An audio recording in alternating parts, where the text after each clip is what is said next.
All right, so you know how much I love a good deep dive. Yeah. And today we are diving into a real internet phenomena, Definitely. Adin Ross. Yeah. Yeah. And the sources you sent paint two very different pictures Yes. of the impact that he's having. For sure. So it's going to be really interesting to kind of unpack both sides of this. It is. It's one of those where, you start looking at the material and you're like, oh, this is going to be good. Yeah. Like, this is going to be interesting to kind of unpack. Yeah. Because there are some concerns for sure, right? Yeah. Like when you look at some of the content he's putting out there, but then there's also this other side that's like, wait a second. Right. Like, he's actually doing some good stuff too. Yeah. And that's what makes it so fascinating. Right? Because it's not clear cut. It's not black and white, not at all.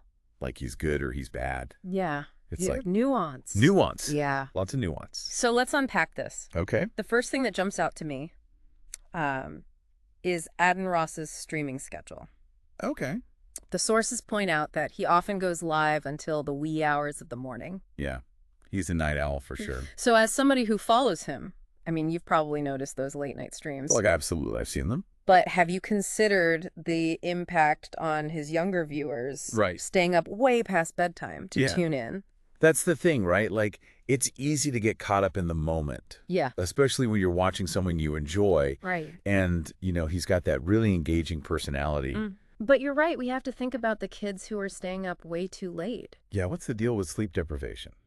So sleep deprivation... Especially for teens. Yeah, they're already not getting enough sleep as it is, right? Yep. I mean, teenagers need like 8 to 10 hours a night. Yeah. And most of them are barely scraping by with 6 or 7. Right. So when you add in these late night streams, it's a recipe for disaster. Yeah. We're talking about, their schoolwork suffering, their mood swings, their ability to focus. Yeah. It impacts everything. Right. And there's even research suggesting that chronic sleep deprivation during those teenage years can actually affect brain development. Wow. Like their brains are still growing and developing. Right. And when they're not getting enough sleep, it can have long-term consequences. So we're not just talking about being a little bit sleepy the next day. No. This is serious stuff. serious stuff. Yeah. Okay, so maybe missing an hour or two here and there isn't a huge deal. Yeah. But when it becomes this regular thing, Right. because you are so caught up in these late night streams, Exactly. that's when we need to pay attention. Absolutely. And it gets even more complex Okay. when you bring gambling into the picture, Yeah, that's a whole other can of worms. which is another concern highlighted in the sources.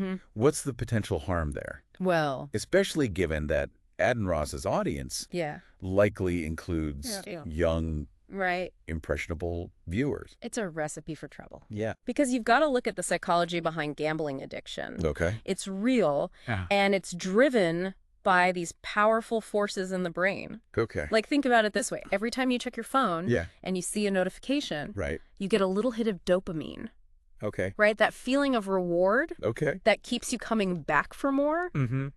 Gambling works in a similar way, especially online where it's so fast-paced Right. and readily available. So even if you're not the one placing bets, Yeah, just watching somebody else gamble right. could trigger some of those same reward pathways. Exactly. Wow. It's like secondhand smoke, but for gambling. Okay, so you're saying that even if I'm just watching somebody else gamble, Yeah.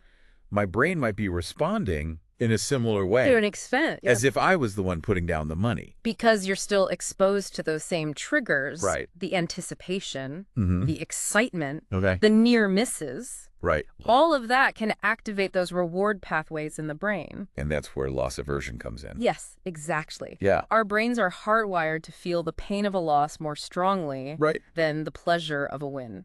So you're saying Yeah. even when he loses, Mm-hmm.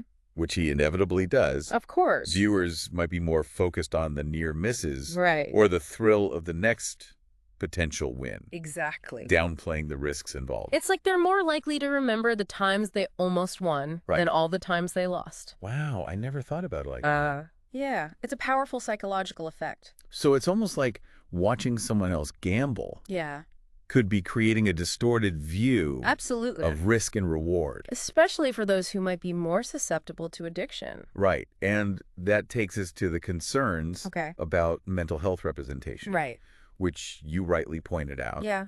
The sources raise questions about whether what we're seeing on stream Right. is genuine Yeah. or a performance for viewers. It's a tough one, isn't it? It is. Because on the one hand, Yeah. we want to encourage people to be open about their mental health, Right. to talk about their struggles. But to stigmatize it. Exactly. Yeah. But on the other hand, Yeah. when it's all happening online Yeah. in front of millions of people, Right. it's hard to know. What's real and what's not. Yeah. As somebody who watches streams, Yeah. I've seen my share of emotional outbursts. Right. And it's like, how do you know Mm-hmm. what's real and what's for show? It's almost impossible to tell sometimes. Yeah. And is there a risk of glamorizing it Oh, absolutely. or sensationalizing it when Yeah. it's all happening online? Because it's entertainment at Yeah, the end of the day, right? Right. And we have to remember that. So it's like this weird line It is. between being authentic Yeah. and And using it for views. using it. Yeah. Exactly. The tough one. It is. And it's something we need to be mindful of. Okay. So how do we think critically Mhm. about mental health representation online? Well, I think one important thing to keep in mind Yeah. is the idea of the parasocial relationship. Okay, what is that? It's a fancy way of saying a one-sided friendship. Okay. You, as the viewer, Mm-hmm. you might feel like you really know Adin Ross. Right. You're friends with him. Right, we're all friends here. Exactly. Yeah. But the reality is Yeah. it's a curated version of himself. So even if he is being genuine, Yeah. we're only seeing A fraction of the whole picture. a fraction, yeah. You're not seeing what goes on behind closed doors. Right. And that makes viewers, Yeah. especially younger ones, Absolutely. who are still developing their own sense of identity, Mm-hmm. more vulnerable to influence. Of course, because they're looking for role models. They're Right. looking for people to look up to. So whether it's about gambling, Mm-hmm. mental health, Yeah. anything else. It's all influential. And it's not about saying that Adin Ross is intentionally manipulating anyone, Right. but it's more about acknowledging Yeah. the power dynamics The power dynamics are huge. at play. Absolutely. Wow. Okay. Yeah. So we've talked about the late night streaming, Mm-hmm. the gambling, Yeah. the mental health representation, Right. and some of the concerns there. And that's just scratching the surface. But there's another side to this There is. that we need to explore. We do. So let's take a deep breath Okay. and dive into the other side of Adin Ross. Sounds good. Yeah, because on the flip side, you have this whole other narrative surrounding Adin Ross, Right. where he's actually being praised as like this positive force, Okay. especially when it comes to like fitness and self-improvement. It's like we're looking at two different people. Right. It's like, on the one hand, we have the late night streaming, we have the gambling, Yeah. the mental health questions. Right. And then on the other hand, Totally different. there's this narrative of him being like a fitness role model. Yeah. Like he's out there promoting healthy habits. I have to admit, even I was surprised by this angle. I can see that. Like, it's not the first thing that comes to mind Right. when you think of Adin Ross. No, not necessarily, but that's what makes this so interesting. Right. Because it's like you said, it's this whole other side of him. Yeah, and these sources talk about his openness, Mm-hmm. about his past struggles. Which is interesting. Like, he's been open about, you know, yeah. his weight Yeah. and his journey with fitness. Right. And they paint a picture of somebody who's relatable, who's been through ups and downs. It's like a lot of us have. And now he's using his platform Mm-hmm. to share that journey. Yeah. And I can see how that would resonate with people. Oh, absolutely. Especially in a world where we're constantly bombarded with these like unrealistic body images. right. It's one thing to see some super fit influencer Right. like preaching about diet and exercise. Yeah, like you have to do this and you have to do that. Right. And it's like, well, that's easy for you to say. Yeah, like you're already Exactly. genetically blessed. You've got the time, the resources. Right.